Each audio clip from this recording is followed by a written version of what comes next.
Huli-Jing, the fox fairy, which is a somewhat malevolent spirit that rises from the grave, shapeshifts into a beautiful woman, and then vampirizes its victims. She seduces her victims and sucks off their life force, their chi, during orgasm, returning each and every night. Now, when the victim becomes too weak to engage in any further sexual activity, she moves on, she leaves to find another male victim. Now, the fox fairy is fond of scholars and monks since their virtuousness tastes particularly sweet to her. This feared nocturnal spirit and sexual vampire has many supernatural powers and abilities. She can transform into the likeness of dead people. She likes to haunt dwellings, joyfully terrifying those that are living there.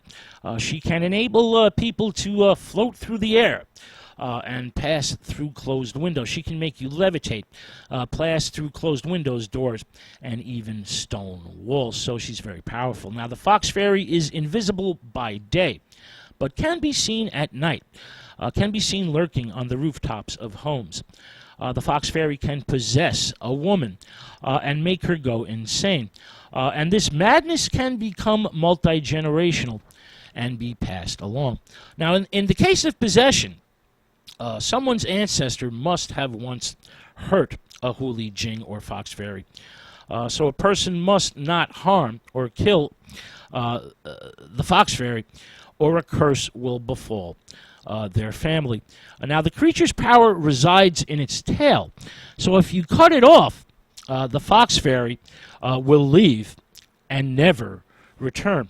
Another method is to give it wine to get it drunk. And the sexual vampire will reveal its true form. She'll turn back into a fox and then vanish.